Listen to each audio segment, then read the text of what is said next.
All right, let's get right into it. We're going to break down how you can actually learn things more effectively using a system that's grounded in real cognitive science.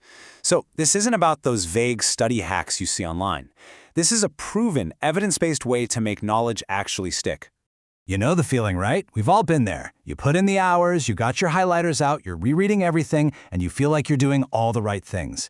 But then the test comes, you need to recall that information, and it's just gone. It is so frustrating, and it turns out it's usually because we're using the completely wrong tools for the job.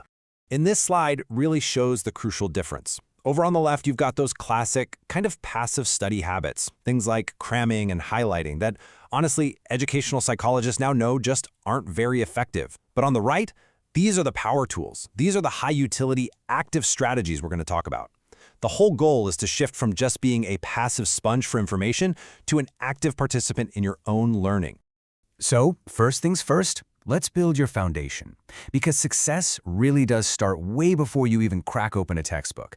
This is the groundwork, and it's absolutely crucial. So Cornell's Learning Strategy Center basically gives us a blueprint for how to do this. And it's not about studying more, it's about studying smarter.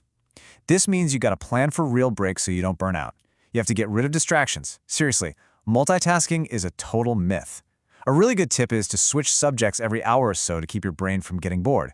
But my favorite tip, use that hidden time. You know, those 20-minute gaps between classes for a quick, super high-impact review. But of all the things you can do to build that foundation, there is one that stands head and shoulders above the rest. One thing that research shows has a truly staggering impact on our ability to learn and perform. And yep, that's sleep. And look, we're not just talking about feeling a little tired. This is about cold, hard data. There was this fascinating MIT study where they didn't just ask students how much they slept. No, they used wearable trackers like Fitbits to objectively measure their sleep over a whole semester and then compared it directly to their grades. And the results were, well, kind of stunning.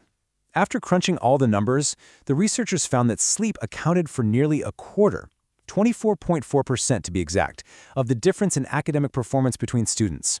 That is a massive piece of the pie. So here's the really crucial takeaway. It wasn't about getting one good night's sleep right before a big test. The study found no correlation there at all. What really mattered was better quality, longer, and more consistent sleep over the entire month and week leading up to the test. Makes sense, right? Sleep is when your brain actually processes and stores memories. It's essential for the whole period when you're learning the material in the first place. Okay, so with that solid foundation in place, how do you actually get to that point of deep understanding? Well, for that, we're going to look at a really powerful mental model from the Nobel Prize-winning physicist Richard Feynman. This quote from Mortimer Adler just nails the whole idea behind the Feynman technique. Richard Feynman believed the exact same thing. If you can't explain something in simple terms, you don't really get it. You know, using complex words and jargon is often just a way to hide that you don't have a clue what you're talking about. The process itself is so simple but so powerful. First, you pick your concept. Then comes the real test. You try to explain it in simple language, like you're talking to a kid.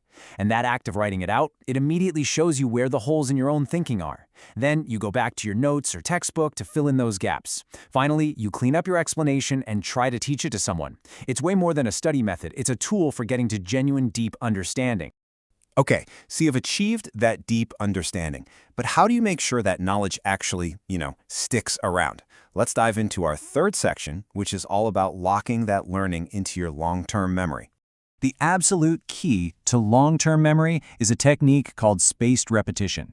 It's all based on this idea called the forgetting curve, which basically shows how our memory of something naturally fades over time. What spaced repetition does is it interrupts that forgetting process at exactly the right moment. I love these two analogies from Birmingham City University.